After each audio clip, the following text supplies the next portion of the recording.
So hello, my name is Shanté Paradigm Smalls, and I'm going to be your giving the talk tonight on Weekly Dharma Gathering. And in July and August on Weekly Dharma Gathering, we've kind of loosened up our format a little bit just so that we could welcome more people. All of the talks are free. They're all recorded. They're always recorded, but they're also recorded. And I think next week, Sheena will be continuing with the mindful journaling. So maybe Sheena can say more about that later. And tonight I'm going to be talking about taking refuge in the three jewels, the Buddhist concept of refuge, and why, what that is and why one might do that, and kind of what sometimes happens. So maybe we could just feel into our bodies, wherever you are. If you're on a seat or a cushion, just feel the weight of your lower body on that, the earth. Feeling the relationship between your feet, your seat, and Mother Earth.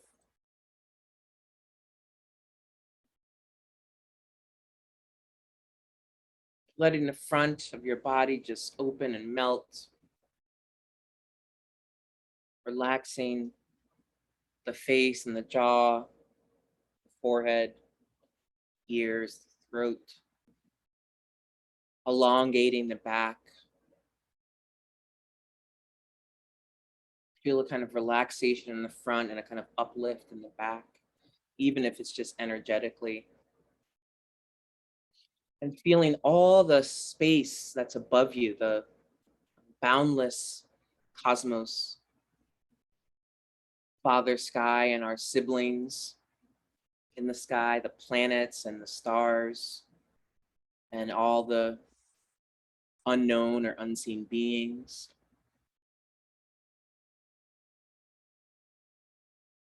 And then feeling sort of into your more local heart level environment here on planet Earth, the trees, other people, other animals, rivers, rocks, plants, insects, ancestors.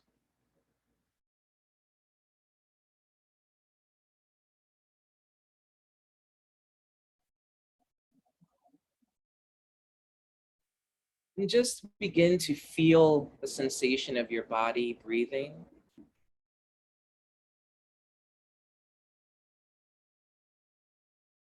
Placing your attention on that feeling of the body breathing.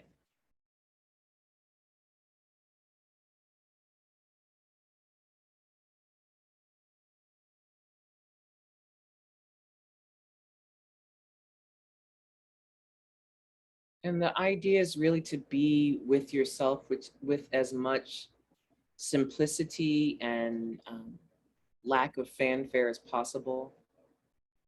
Relaxing kind of with the cool boredom of sitting in space, breathing with others.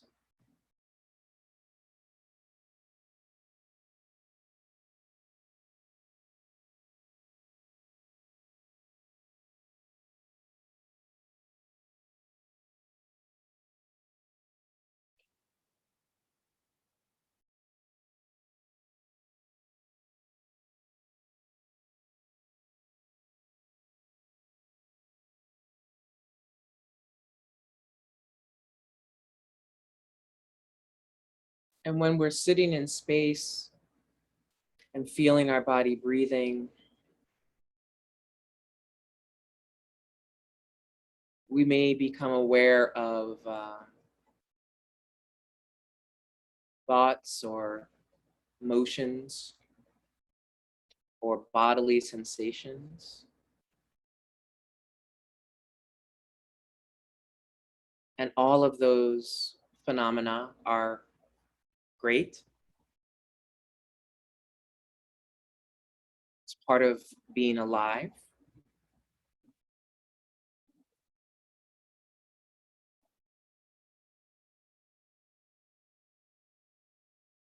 And when we notice them, we can let them just, you know, arise, abide, and move on. We don't have to freeze them. We don't have to push them away. We don't have to obsess over them. We can just be with them. They're ephemeral, wispy.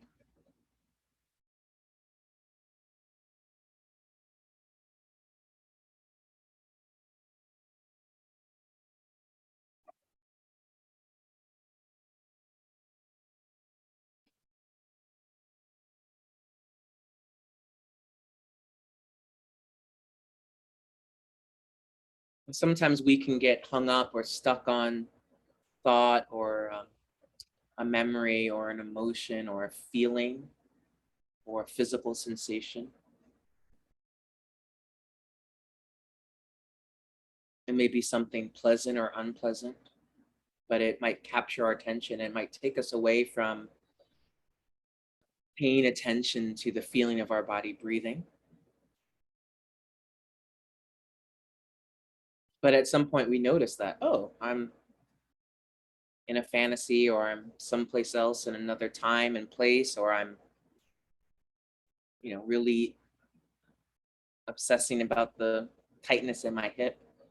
And when we notice whatever it is that we notice, if we're kind of lost in thought or deep in the thick of it, we can just notice that and feel a little gratitude because our minds were awake enough to notice, and then we can come back to the feeling of um, the body breathing.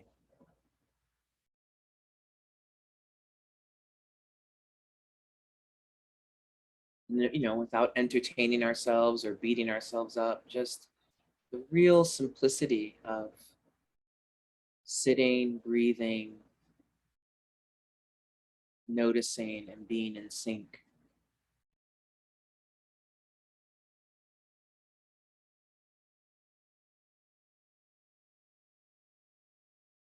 With a sense of relaxation toward ourselves and toward what we're doing, and also with a sense of gentleness, inquisitiveness, kindness.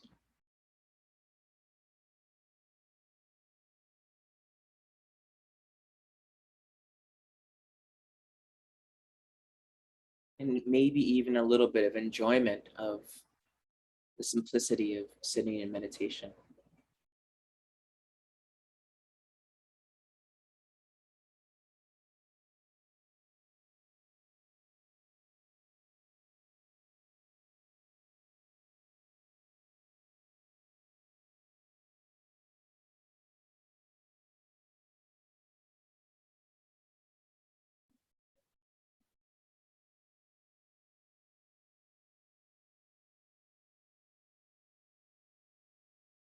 Your eyes can be closed or open, but they should be soft. So if they're closed, not closed tightly, just kind of like a soft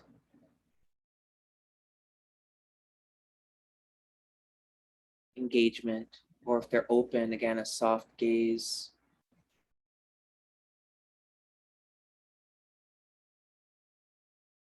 Everything's relaxed without being loose.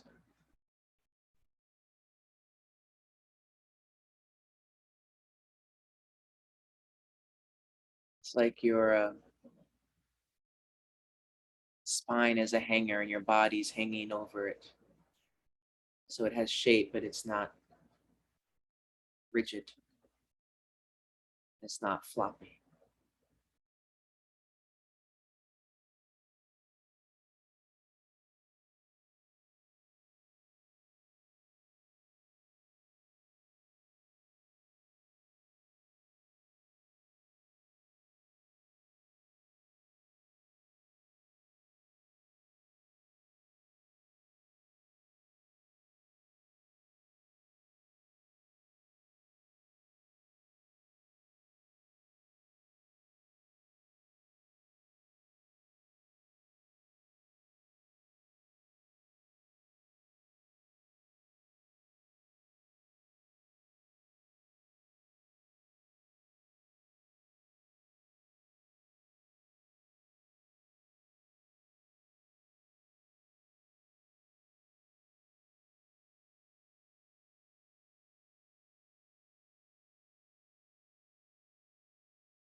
Relax any part of your body that feels it's tightened up. Maybe your jaw, your face, your neck, your belly, your shoulders.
Hey, feel free to stretch or lay down.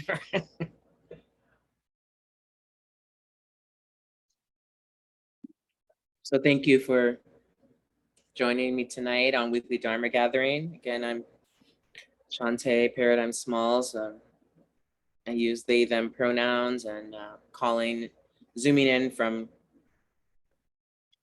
Lenni Lenape, Canarsie, Muncie, Canarsie land, Flatbush, Brooklyn, Flatbush section of Brooklyn, New York.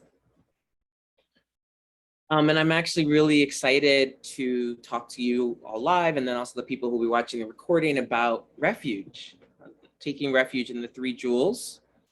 What is that in Buddhism? What are the three jewels, and what is refuge, and why would anyone be interested in taking refuge in something? And I thought Buddhism wasn't a religion, and this sounds religious and crazy, and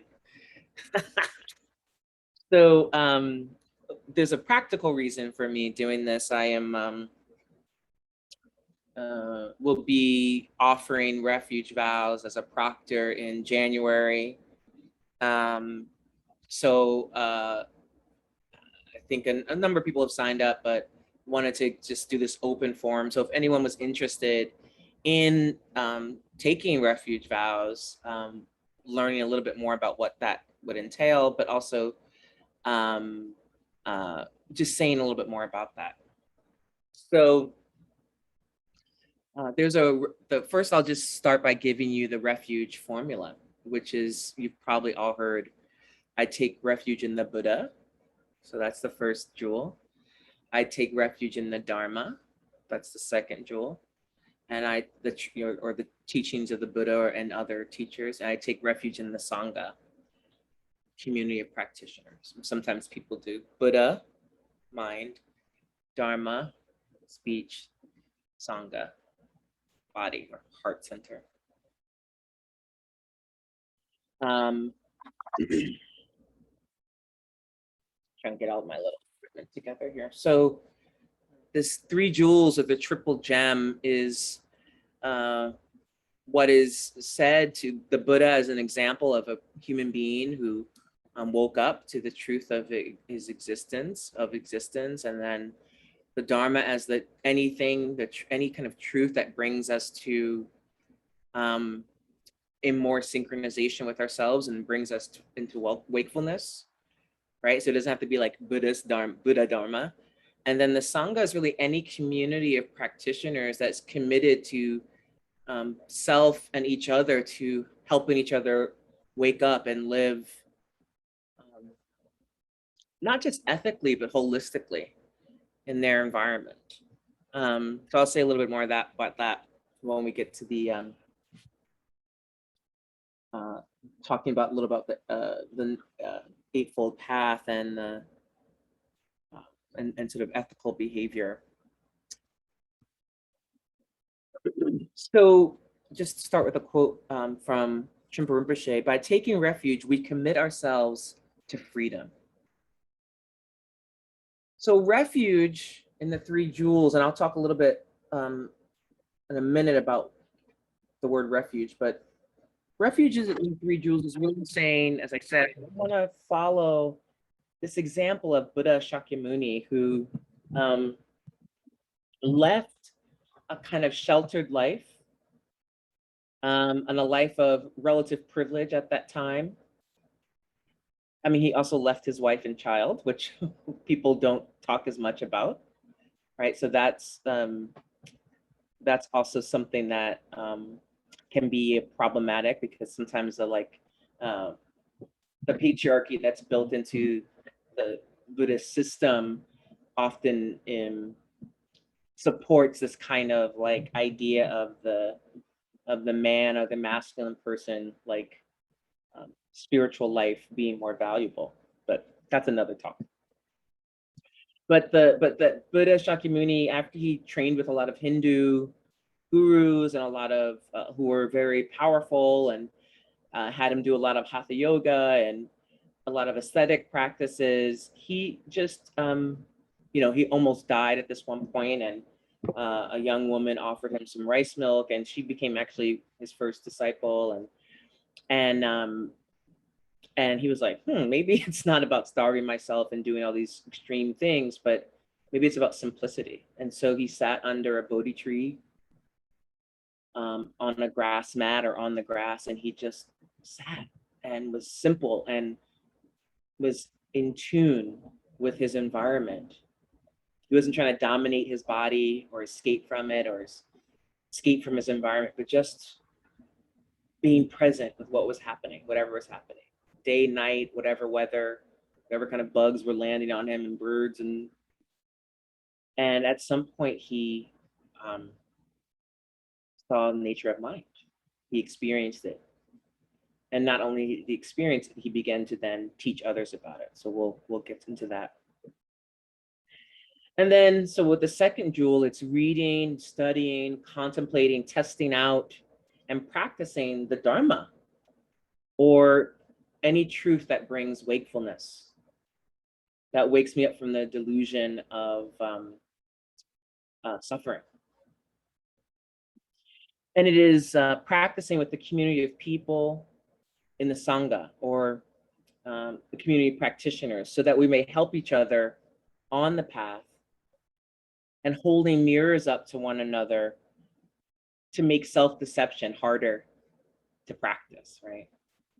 So sometimes it's really easy to, like, if I'm, meditating by myself, oh, I'm pretty good. Oh yeah, I'm feeling pretty generous towards the world, and then I interact with other beings, and suddenly, my level of skillfulness changes. And so that the Sangha can help, a group of committed practitioners can help keep us honest. And this doesn't have to be anything organized either. I want to say that, it's not about being committing yourself to an organization or even a lineage or Buddhism Inc. or anything like that. But it's really about, it can be emergent communities where you're really trying to live in a way that reduces suffering and that produces wakefulness. So why would anyone want to take refuge in these three jewels and these, these precious commodities, you could say? So maybe we've been sitting for a while in meditation, maybe we've listened to some Dharma talks, maybe we've studied, with some people, we've tried out some different Dharma organizations or sanghas, or we've taken some, mindfulness trainings or classes. And we sense that maybe we want to go deeper with our practice and with our commitment to a path. Maybe we want a path, right? We want to deepen our relationship to path and practice. And we start maybe in our own practice, or maybe when we're practicing with others, to get comfortable with cool boredom, with just being in sitting, and not having a whole lot happening, or maybe our mind or body is doing, emotions is doing whatever, but we're just sitting with it. We're not trying to produce enlightenment. We're not trying to um, make ourselves have insights. We're just sitting. And as we sit, what happens is so much, we begin to shed so much, or we begin to kind of polish the stone of our experience, right? We ourselves begin to experience our own jewel-like quality, our own Buddha nature, right? And the reason we can even say we could take refuge in the Buddha is because we are already that. We just haven't yet realized that or embodied that. And we're beginning to experience maybe some vipassana or insights that help us to live decently, you know, with kindness, and with a kind of sense of generosity and possibility. We're not so depressed. We're not so um, anxious. And I don't mean clinical depression or clinical anxiety, but just kind of, we're not trying to control so much of our environment. We're trying to be in tune with it. And maybe we're beginning to see and experience the truth of Buddha's first teaching, which is that life or existence is pain, suffering, or it's painful. It's incredibly painful. Um, and that there are causes for this pain, you know, birth, old age, sickness, and death. And then, but there's a goal that we want to be liberated from this pain. And then there's a path that's laid out, path of liberation. So four noble truths, right? Life is suffering. Sometimes people get stuck on that one. There's causes and conditions of suffering, right? Um, but then we realize, wait, I can be liberated from suffering, from the cycle of the samsaric cycle of life and death, hope and fear, and that there's a way to live that can help me achieve that. Okay. So what does it mean to take refuge? Um, well, in a lot of ways, we're probably underscoring something that maybe we've always felt or felt for a long time, a sense of, like I said, decency, a sense of um, dignity, but in a more practical way, it's like working with our body, speech, and mind through discipline or shila.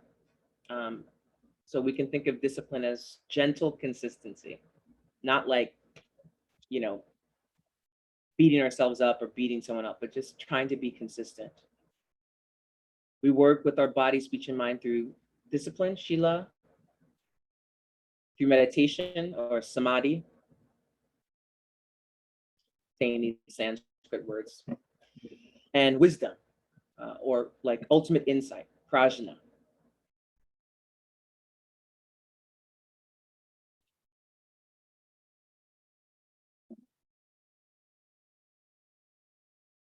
And so one of those, you know, how we do that is through this practice and study and practice contemplation and meditation, right? Stabilizing our mind, our body, and our speech, strengthening our mind, body, and speech, clarifying our mind, body, and speech. So we go from maybe being pretty unthoughtful with how we act and speak and treat ourselves and others to becoming more aware of that, right? Like, oh shit, like what I do in the world has impact on others. And I actually don't want to just be like a rabid animal, you know? I remember when I first started, I mean, I had started meditating when I was a teenager, but I was not a great teenage meditator. Um, and it was much more like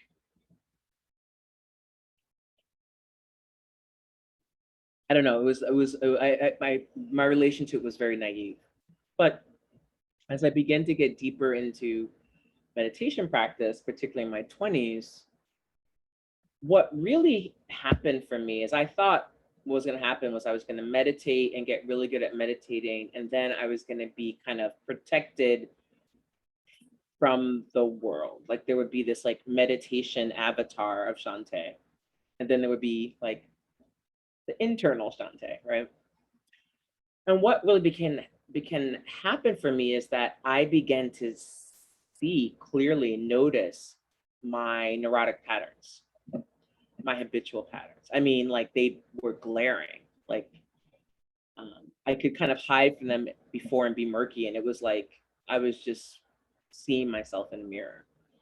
And I was getting a lot of feedback from the world, shall we say, right? And I was like, man, I'm meditating, but then I'm going outside and I'm like having a cursing match with someone on the street. And it was like something wasn't matching up, but it was what I was seeing was all the stuff that was actually there. And I was like, wow, I think I actually really want to work with that. Why am I like this? You know, I began to get really curious. At first, I was kind of down on myself, like I suck or whatever. But then, I kept getting some encouragement from the Sangha, from the community practitioners to investigate that. Maybe that's the doorway to, your liberation. I was like, okay. So then there's this, I'm saying a lot of things. You can watch the recording again and definitely you can Q&A, but I want to throw out some terms. And maybe I also remember to have the cheat sheet sent out, this Buddhist cheat sheet I found, which is amazing. I'll put it in the chat if I can remember, but we work on this discipline, meditation and wisdom, partly with the Eightfold Path that was laid out. So kind of code of ethics. And the translation is sometimes people use the word right before it, like right speech. And I think that gets, particularly in the US and in the West, it's too rigid, like right, wrong. So it's more like these 8 kinds of behaviors that lead us toward enlightenment. So maybe like instead of right, it's like wise or dignified. So let's try dignified. So dignified understanding. So a way of relating to self and the world that's not just, in these internet social media days, it's not just like, oh, I've got it because I read it on Reddit, or I read it on Instagram, or I gleaned the title, something, but really having deep understanding of words, behavior, patterns, right? Dignified thought. And that doesn't mean controlling your thoughts or being like, oh, I had a sexy thought, that's bad, or I thought I wanted to punch him in the face, that's bad. But realizing that our thoughts, what do they say? The thought is the father of the act, the thought is the parent of the action. So that if my thoughts are kind of always degraded, if I'm always thinking about revenge, if I'm always thinking about how to get my own way, if I'm always in the past, right? I don't have a relationship to my mind that's fresh, that's stable, that's strong. And, that's not dignified thought or wise thought, is a way of working with this mind to say, hey, like that's not the only way I can think. I can train myself to actually my to think of others, right? Not just myself, for instance, or not just what I can get out of a situation. So right speech, or kind of dignified speech. And again, this doesn't have to be anything put on. I like to swear. I've been told by teachers that it's not dignified speech. Hold the fuck well. I enjoy swearing, but things like gossip. I'll get into the 10 sort of, but abusive speech, right? Or slander, right? Shit talking, all those kinds of things, rumor, gossip. Is that speech that's helping me helping others, you know, um, right action or dignified action. I mean, this one's like interesting because it's like what, and I think when I say right or wise or dignified, these are all things that each of us have to kind of decide for ourselves what that means and how that feels. A lot of times for me, it's like I can tell in my body if that's something that's actually not helpful, and my mind may not listen, right? Or sometimes my heart may not listen. But the kind of actions I take are these actions that are liberatory, you know, right livelihoods. This was very hard for me. It's a struggle, um, because I've been asking myself for almost a decade whether I'm in the right livelihood. I'm in academia, and um, you know, I know for myself. Well, let me say it like this: I don't know that it's.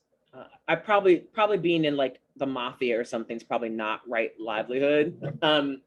But there are things that I think aren't right livelihood that I've seen people do really incredible things. Like I have friends who are really amazing practitioners in they work in finance. I mean, they deal with a lot of money, like a lot of money. And one particular friend I think of started maybe 5 or 6 years ago, twice a week at her finance organization, teaching, doing meditation, you know, because the people who are kind of when you're in businesses where you kind of have to shut down some of your ethical impulses or responses, those people need meditation too, you know. And so, but for myself, what is right livelihood? What are the elements of right livelihood? Am I working in a place that, I mean, I'm going to answer yes to all these questions. And am I working in a place that harms the people? Yes. you know, am I working in a place that does a lot of smoke and mirrors? Yes. I mean, not just a place. I work in an industry that does that, that overcharges, that lies, and so there's also the conundrum that I need to make a livelihood, and so that's been an open question for me, right? Is this dignified? And so I try to be dignified in how I am in that. Um, and I also try to build a community in my workplace of other people who are dignified, and we do the best we can, right effort or wise effort or dignified effort, and this a lot has to do with like, for me at first it had to do with just like being diligent about practicing. And I didn't want to, when I was getting deeper into my meditation practice, I would sitting for 10 minutes was very hard.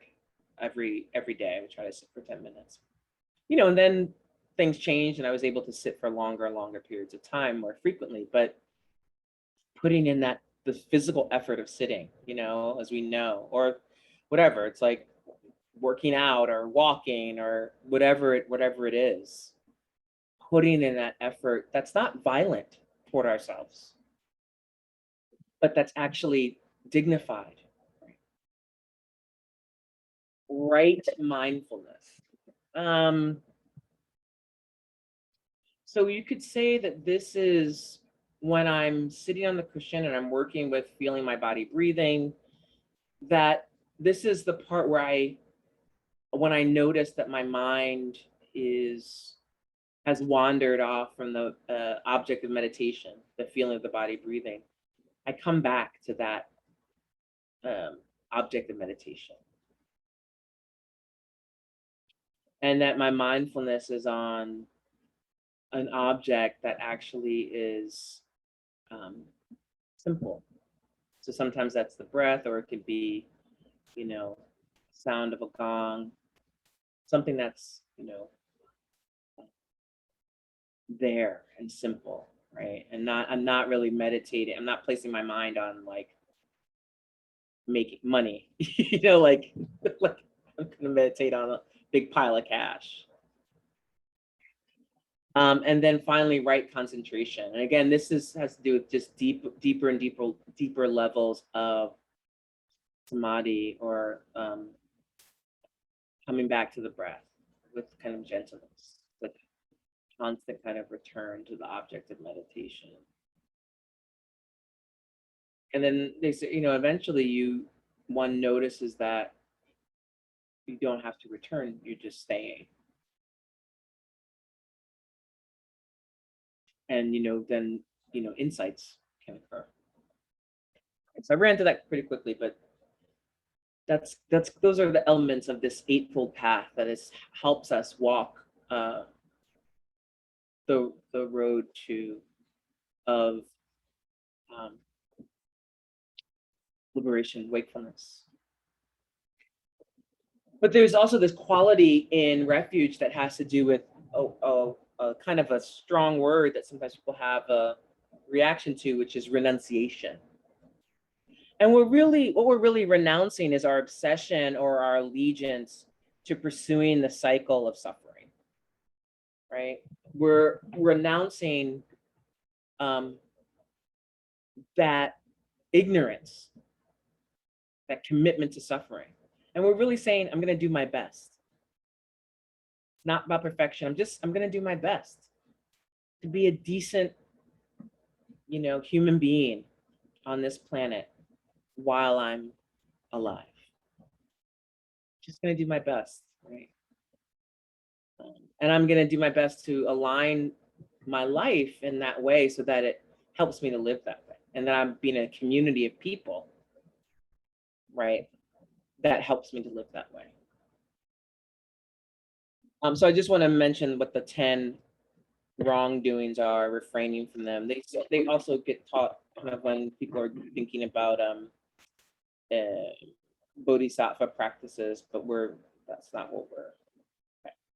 So the 10 non-virtuous actions. So 3 are related to the body. Killing any sentient being.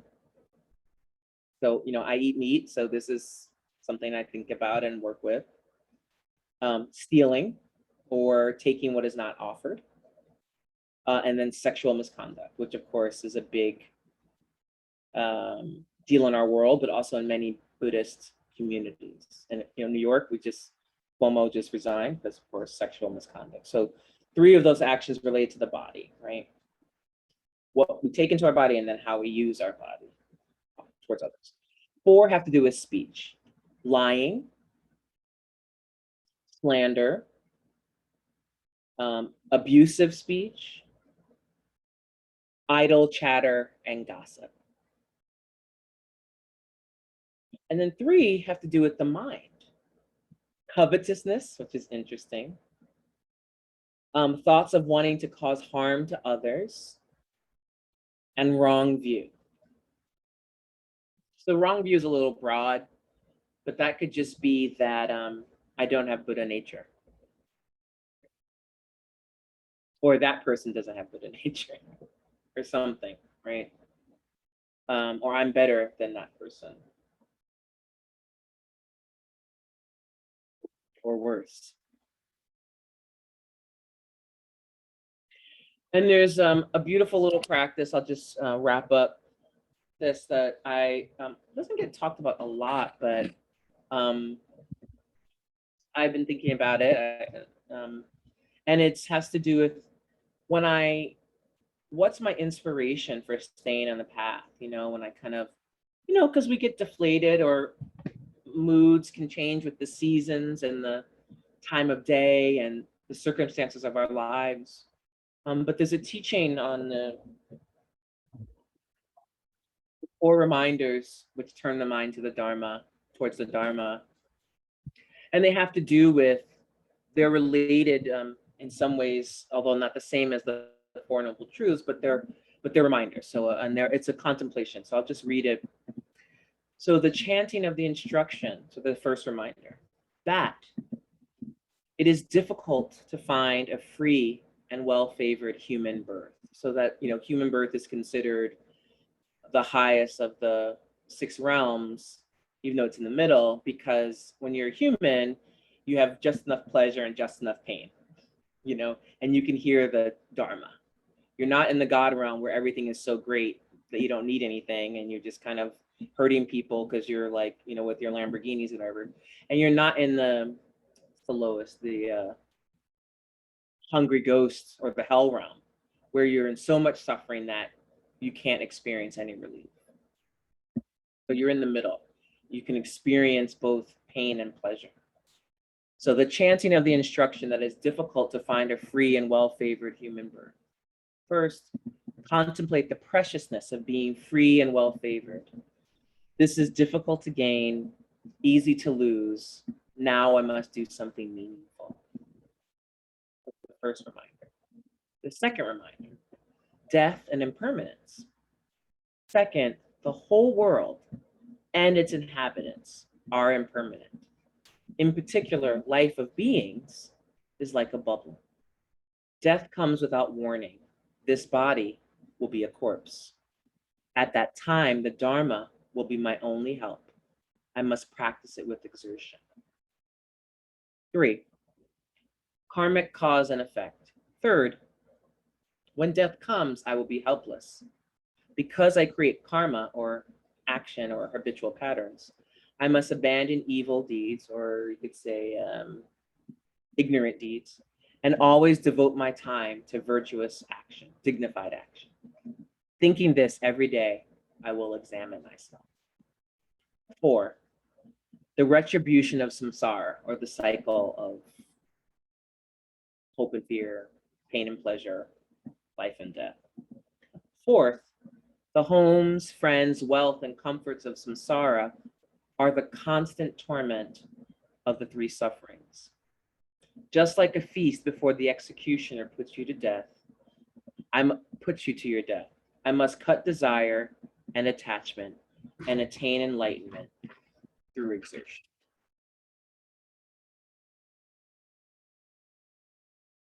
So,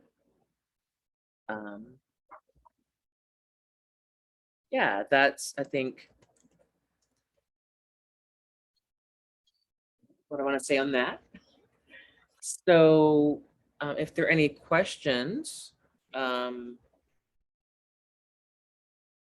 be happy to answer them. You can either put them in the chat or you can unmute yourself and ask any questions that are percolating for you. Hi, thank you for your talk. I have the question, how does the, and I'm sorry if I'm not using the right words, but how does the Dharma define desire? Oh, wow, that's a great question. How does the Dharma define desire? Well, it depends. Hold on, let me just, gotta do all my Zoom things. Well, what are you thinking about when you say desire? Well, I'm always asking this question, desire and attachment, and what is that for me? Is it attaching to a belief, or is it I'm gonna go get my nails done? Right. Sure. Well, I think, let me just pin myself so you can see the video. I think that, there are 3, Buddha Shakyamuni gave 3 major cycles of teachings. Really 2, but let's say he gave 3 cycles of teaching, yanas.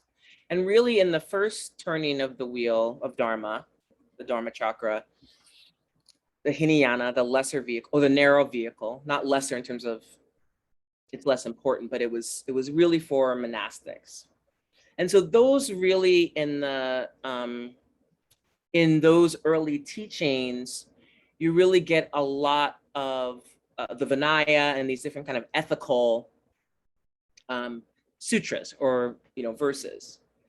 But it's not that having a feeling like I want to get my nails done today or I want something um, is bad or good, but it's that the Buddha said this our attachment to things happening or going a certain way is a source of suffering.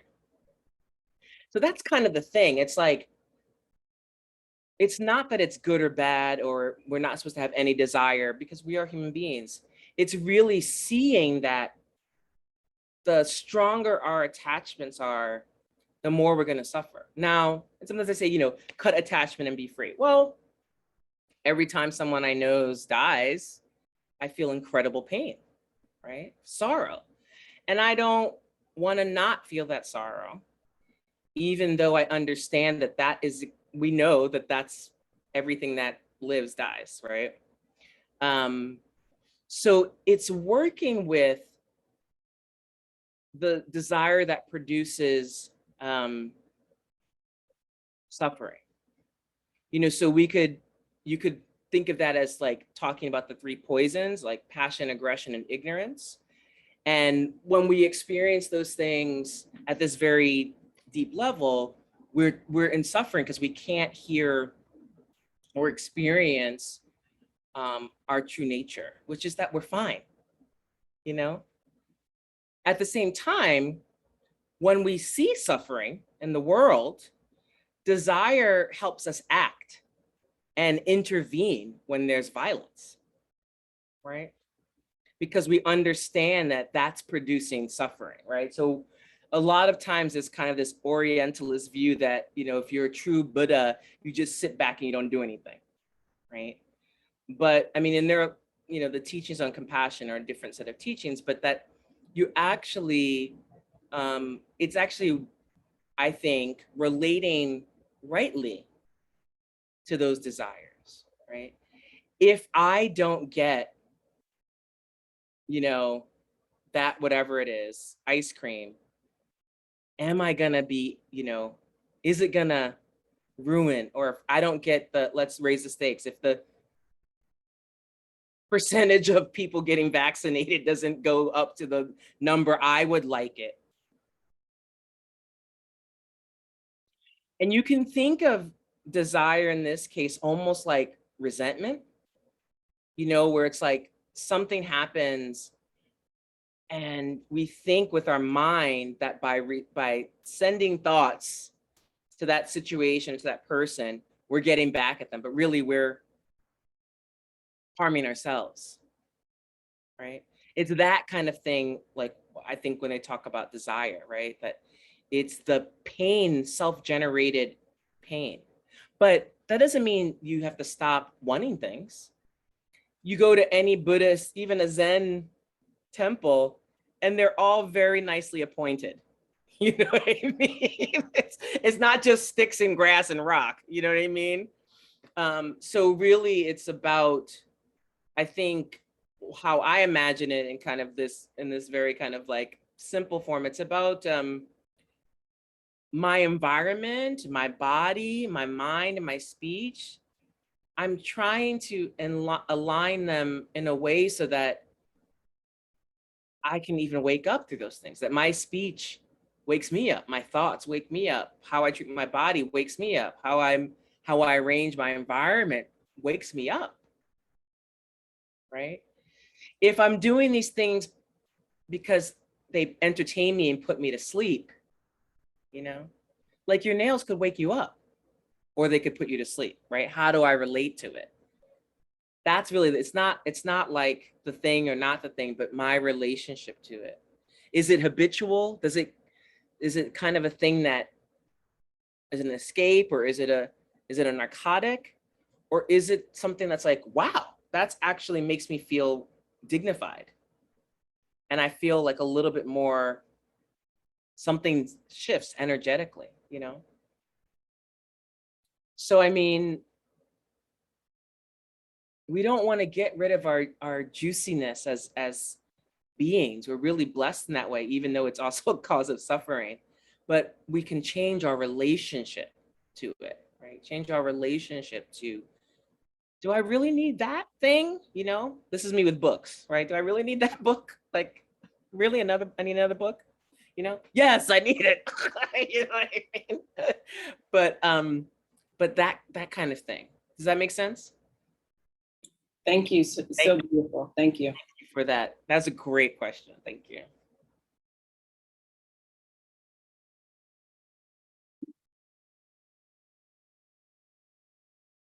I also think that for me, anything that in the, you know, I am a Buddhist. I took refuge in 2008, May of 2008. I should know the exact date. It's somewhere around here. But at any rate, it was like May 17th or something like that, 2008. And the reason I did that was because I always had felt, or had felt for a long time, that I was already a Buddhist. And it was like, that was just, I was formally making my commitment to, and it's a commitment that's for this lifetime and any other lifetime. Um, and so uh, I I will say I felt there are things that happen in the ceremony, you know, that have to do with, you get a name and you know, talk change of name, change of mark, all this change of orientation, all this stuff. But it really felt like I was really stepping into a lineage of both, an ancient lineage that comes from the, you know, Indo Himalayan uh, region, but also a lineage of wisdom that comes from, you know, African descended wisdom, just a lineage of sanity. I was just like, my commitment is to sanity rather than to insanity. And I'm saying this publicly, and I'm, you know, having a proctor and all kinds of weird things are happening. And I felt a real shift. And then, you know, saying the refuge vow, which I do still every day, you know, I take refuge in the Buddha, Dharma, and the Sangha, and really thinking about what that means for me. Like Buddha as an example, the Dharma as this, you know, really pursuing living the truth, and then a group of people, or numbers of groups of people, who were trying to really get well in all aspects of our life. And so in a lot of ways, it's super simple. There's a lot of different, you know, ceremonies. It can go a lot of different ways, but it's just like, you know what? I want to live in a way that's actually helpful, you know, toward myself. And I want to be someone who's actually decent.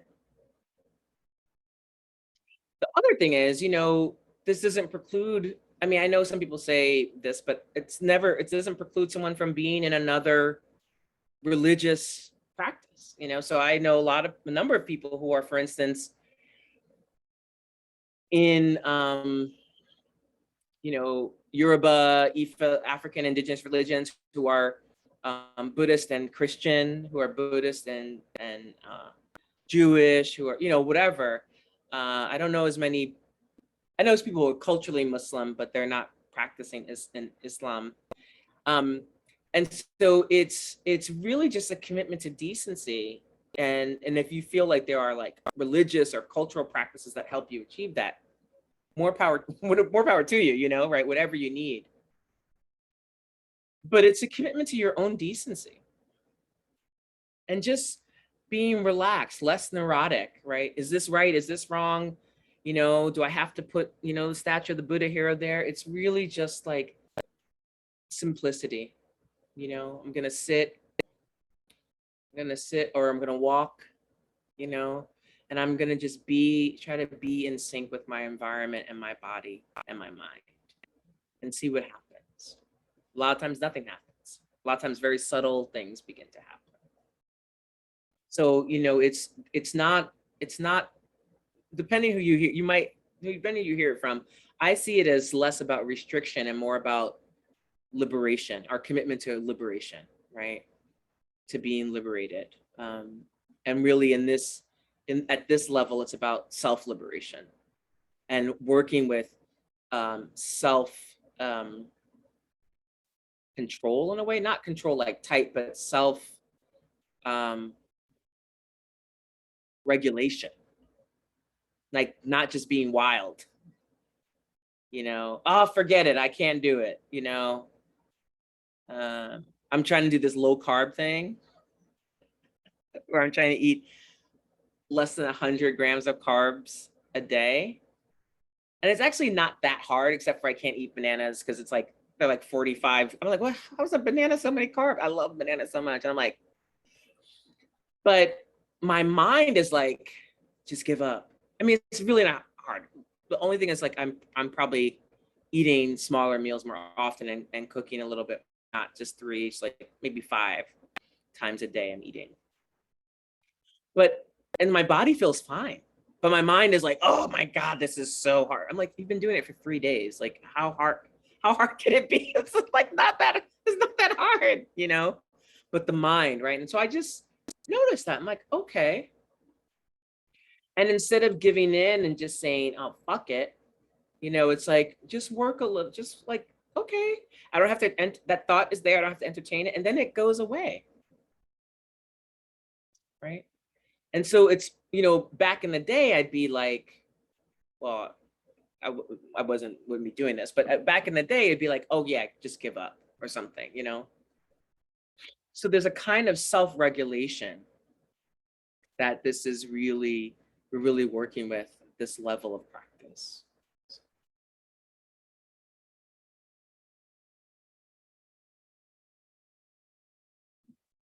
Yeah, I just want to quickly say thank you so much for the teaching this evening. It's beautiful to be with you.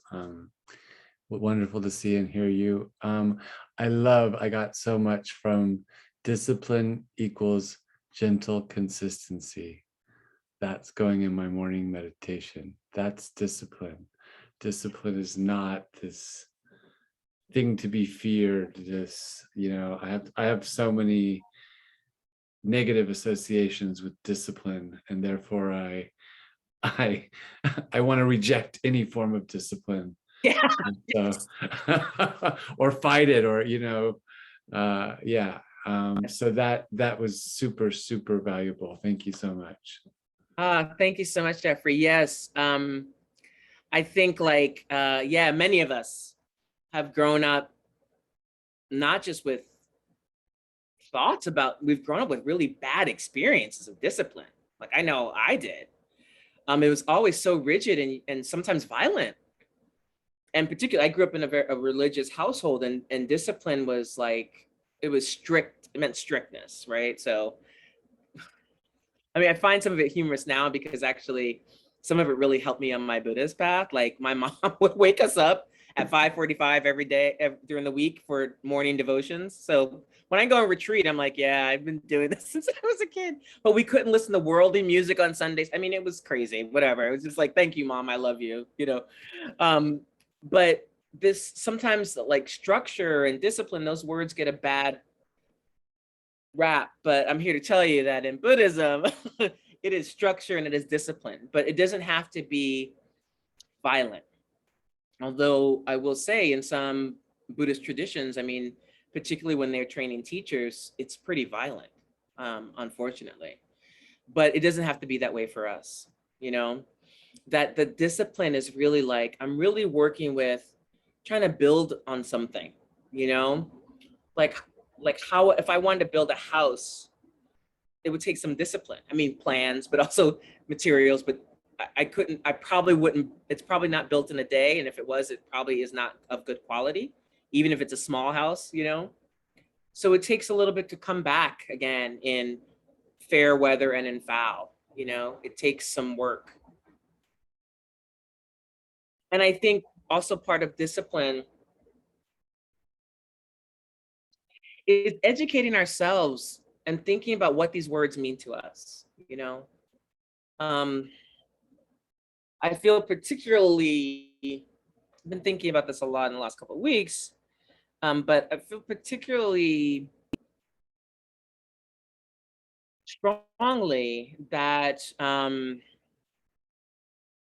we do, discipline also can mean some responsibility, we read widely, maybe listen to a lot of teachers and get a sense of, who teaches in a way that I feel like they're not trying to sell me anything. They're just trying to like, or get me to join anything. They're just trying to like transmit what they've experienced or learned.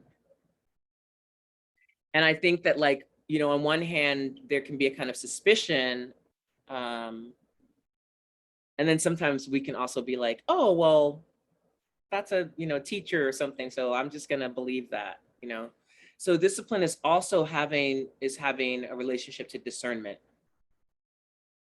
cultivating that quality of discernment where we're in concert with other people, we're learning from other people, and we're also developing this quality in ourselves as well. Thank you.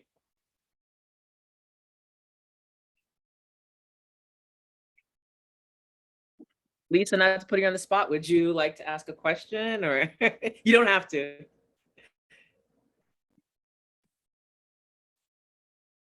I'd love to hear you share more about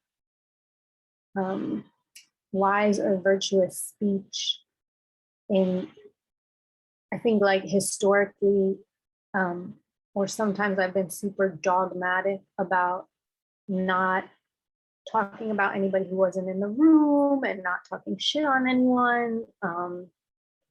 But I've been skeptical that I'm misunderstanding the concept, because sometimes what it causes is me feeling isolated, me feeling like it's just building up and I'm not saying anything. And I don't want to sow discord. And also I need folks to like sort of vent to or run things by or get input from. Yes. So I'd love to hear more about how you Yeah. No, I think that's a really great and very practical question. I'll say two things about that. So one, I think, I think like there are levels, there are levels to this shit. There are levels. So sometimes I can speak in a way because I want others to think a certain way about a certain person, right? Or I feel disempowered, like by a politician or by a famous person or by someone with power. And so the power that I feel like I have is to speak shit on their name into the ether, right? Okay, so there's that kind of level. And I think there are many ways to speak about injustice or to speak about harmful behavior in a totally right way to the right people. I like totally believe in that. I don't think any of this should be used to like shut us down or make us think we can't speak out against things that are harmful or painful. So maybe sometimes that's, someone we pay, a therapeutic situation. I have a couple of friends where we have this thing that we say, we've been saying it for like 15 years now, where we say, well, in the spirit of gossip, it's like, and it's in our little container, right? It's not like, or when you share a secret with someone, you say like, this is really, I really need this to be in a container. I really need this to be in a bubble, right? And we want that person to hold our confidence because maybe we're talking about something that's painful or that we're upset about, and we can just share our experience.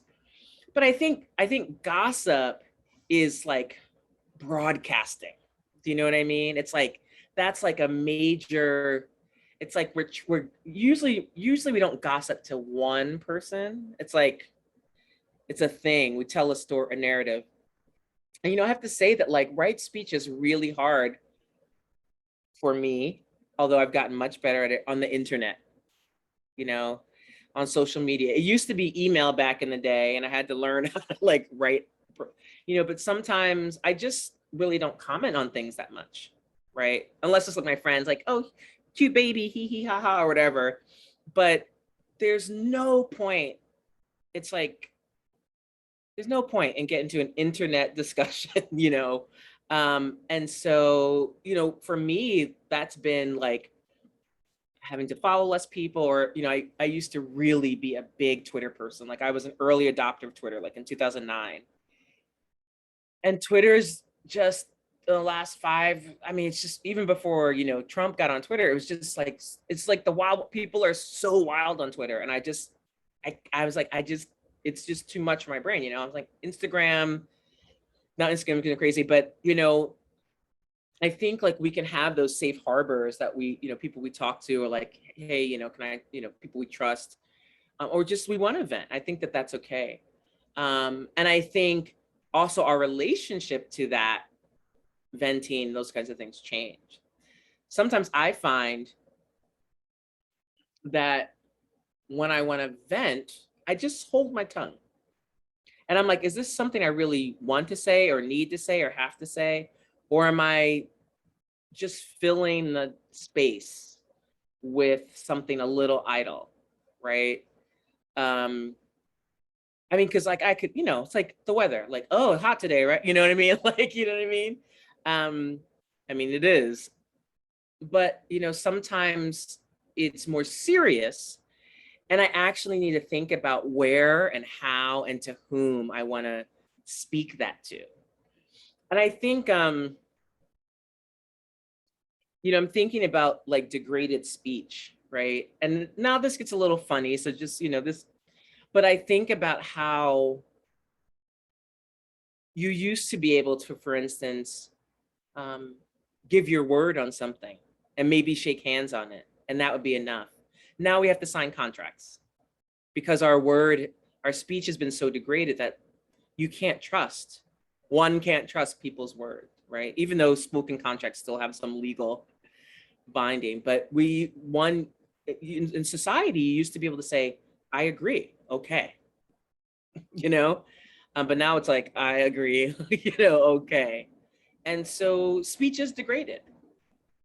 So I sometimes, there is, one of the great things about meditation is learning how to relate to our own silence as a form of speech, right? So that we're not just letting it all out when sometimes,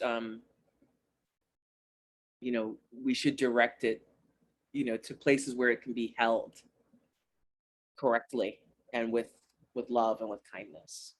So yeah, that's what I would say about that. It's a great question. May I ask what brought people to this particular talk tonight? I mean, you were like, oh yeah, Refuge. I always wanted to hear about that. Or I'm just interested to know. Yeah, hi. I'm getting ready to take my vows with you. So Oh, right. Yes. and I have my I have had my own experience of this defined, but like so many things, you know, I always benefit from hearing it from a different teacher or for someone that I haven't heard this Yeah, great. this topic on before. So thank you. Yeah, it was you'll get course, we'll get readings and stuff. yeah, So no, I'm looking forward to it. I'm super good. super Okay, grateful about that. Oh, thank you. Thank you. I was brought here, I hope you can hear me. I can. Okay, cool. I take everything as like some sort of sign, and I think I was just like having a moment and it popped up on your Instagram. And so I was like, absolutely, I'm gonna answer that, whatever this is from the universe. And then and then I noticed that you were having a longer 2-day of taking the vows. I've taken the vows in Plum Village tradition. Yes. And I'm about to go on a shamanic practice like path. And so I would love to just sort of, as you said, place my faith in a container. Yes. So okay. Yeah. Great. Thank you. Awesome. I'm on the Boomi Sparsha Slack. Oh, okay. I often see your talks and I often have a conflict, but I Yes. didn't have a conflict today. So I wanted to. Aw. Well, it's Mhm. nice to see your face, you know, see all the names. So it's nice to see a face. Great. Yeah, you know, I think one of the things also just want to say about vows, I had a student ask me this, is that the refuge vow and then the bodhisattva vow have nothing to do with, you're not making that vow to the teacher who gives them to you, right? That person, so in this case, me, when I proctor refuge vows, that's just the person who holds the container for you, holds the space and does the little ceremony, right? And then gives you a practice. But that's entering the stream, officially becoming a Buddhist. So there's no like, you don't owe that. I mean, the person who gave me my vows, Judy Leaf, was amazing. I took refuge vows and bodhisattva vows with her and felt like I learned so much from her. She was so humorous and gentle and smart. And, you know, I haven't talked to her in years, but, you know, she gave me my refuge name and my bodhisattva name. And I think of her fondly. I will always remember her because she, you know, we talked and she got to know me, and she ushered me into, you know, Buddhism. But it wasn't like, oh, and now I'm, you know, indebted to her for the rest of my life or anything like that. It's really about then you know, you going forward and living your life in a way that feels ethical and that feels dignified, you know.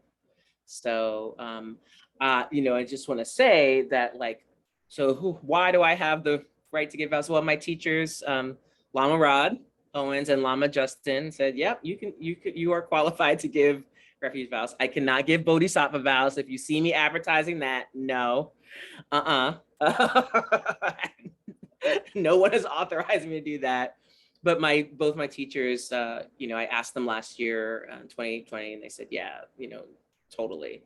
So that some of my students had been asking, and I said, yeah. So it'll be like a, you know, a Zoom here or there, and a couple of, you know, Q&A sessions, and then in January, I think 7th and 8th, you know, and I'll give people some books, and yeah, it's all free, and we'll just, you know, we'll just go in and be Buddhist. So I want to thank you all for coming.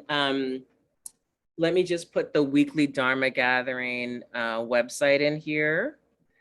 So we are changing our format a little bit in an interesting way, which is that, so for the rest of August, everything is still free. So I think next week, oops, hold on.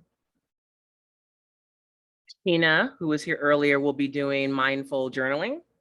And then I think that will be live, I'm not sure. And then I think the week after that will be a recording where Alex Van Gils will be doing sound and music and meditation. And then starting in September, the first Wednesday of every month is just going to be an open sit. And then like just a Q&A. So you all might be more advanced, but it's just going to be open sitting with someone for an hour, and then Q&A about, you know, posture and all that. And you know, we'll go on from there. So I'm really happy you all were here. Thank you for your questions and your good hearts, and see you around the Buddhist internet. Have a good night, everyone.